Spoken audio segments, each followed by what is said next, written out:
Have you ever been listening to Olivia Rodrigo sing Good For You and thought, dang, that particular brand of teen angst sounds an awful lot like Paramore's Misery Business? Or maybe you're listening to Vanilla Ice and you think, hey, you totally ripped that bass line off from Freddie Mercury and David Bowie's Under Pressure. Or maybe you went to a wedding in the last 7 years and you thought the couple's first dance song sounded an awful lot like Marvin Gaye's Let's Get It On without being nearly as suggestive. Maybe not. Maybe I've just been around long enough and heard enough music and you're sitting here watching this and thinking I sound an awful lot like your parents. I don't need comments on this. But if you have thought any of these things listening to your Spotify playlist, then you're not wrong. Well, not entirely, anyway. We're breaking down music theory today on Fact Bites.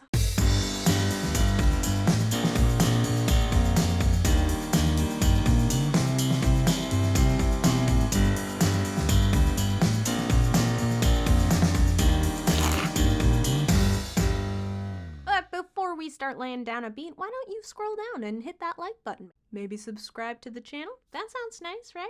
Okay, so if you're into pop or grunge, baroque or classical, there are certain fundamental patterns across all Western music that make up all of the songs that we love. And I'm sticking with Western music for right now. Traditional Eastern music has its own music theory thing going on, and I am not gonna touch that even a little bit, just so everyone's expectations are all in the same place. Alright, so let's start with the basics. Songs are made up of notes, and the notes you play in any given song are based on the key signature you're playing in.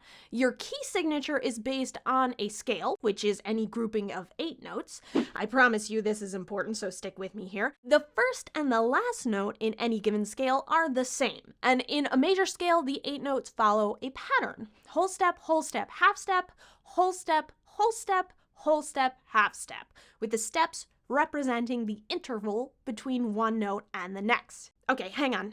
Let's use some editing magic to make this easier to follow. There we go. See, the frets on a guitar are all a half step apart. So if we are looking at that major scale pattern again, it looks like this. Whole step, half step, whole step, whole step, whole step, and half step. Sometimes, in order to make the major scale pattern work, we need to include an accidental. An accidental raises or lowers a note by a half step. They're notated either by a sharp to raise the note or a flat to lower it.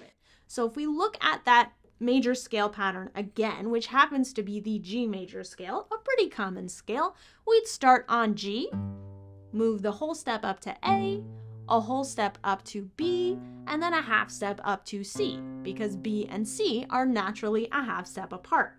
C goes up a whole step to D, D to E is a whole step, but then E to F is a natural half step. So we need it to be a whole step, and that means we bring in that sharp to raise the F a half step higher to F sharp.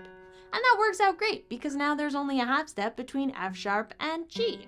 Each note in a scale also has a number, 1 through 7. Remember, the first and the last note in the major scale are the same, so they share the same number. Looking at that G scale again, G equals 1, A equals 2, B equals 3, and so on until we get back around to the G again. And why is this important? Because the notes in a given scale translate into the chords available to play in that key. So if we had a song in the key of G major based on a G major scale, that means that the G chord is our 1 chord, sometimes referred to as the tonic chord, the 2 chord is based on A, the 3 chord is based on B, and so on.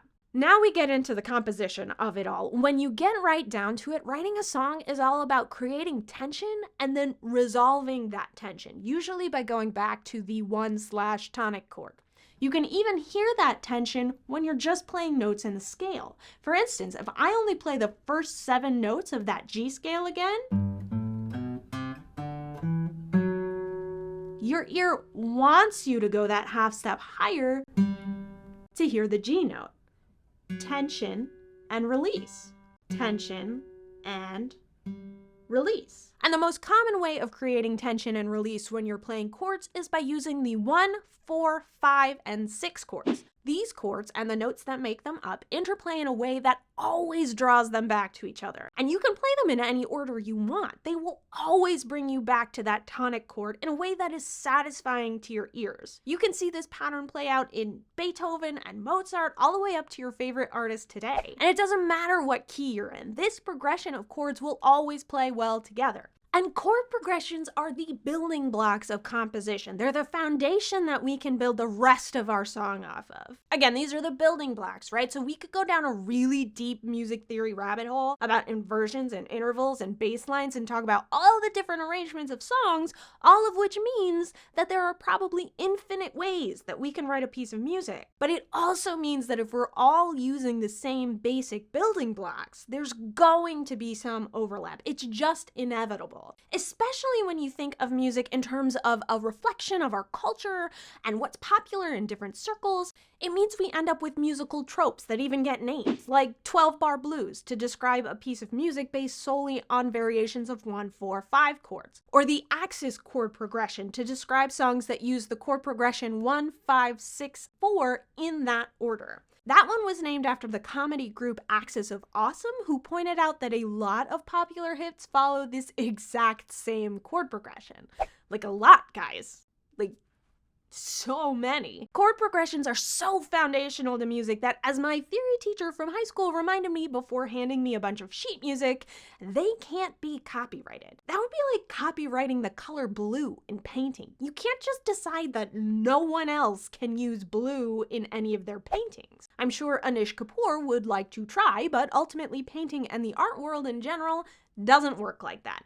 And hopefully it never will. But it does mean that if you want to make a copyright claim, you need to prove without a doubt that there is something in your song that is totally unique and original to you and your music style. And if you've been paying attention to this video, you should be connecting some dots that proving something has never been played before and is totally unique to your own composition is kind of difficult. We've had music for literally thousands of years. Any art form, whether it's music or painting or filmmaking, is always going to influence the next generation of artists, who will include elements and even downright homages to the art that came before them. I mean, heck, even the Axis of Awesome wasn't the first to point out that popular songs follow a lot of the same chords. Rob Paravonian said it in his Pachelbel rant 2 years earlier. Now, that doesn't mean that people haven't tried to do this. Most recently, there was a copyright infringement lawsuit filed against Ed Sheeran, stating that his 2014 hit, Thinking Out Loud, copied the melodic, harmonic, and rhythmic composition of the song Let's Get It On from musicians Marvin Gaye and Ed Townsend. Now, it's easy to hear similarities between the two songs, and the prosecution even argued that Sheeran himself as good as admitted his theft when he did a mashup of the two songs at a concert in 2014. But although the two songs do share a lot of stylistic similarities, the basis of the argument appeared to be that they use the same chord progression. Not chords, mind you, same chord progression. So the prosecution was legitimately arguing that the chord progression used in Let's Get It On shouldn't be used in any other piece of music without royalties going to the Gaye and Townsend estates.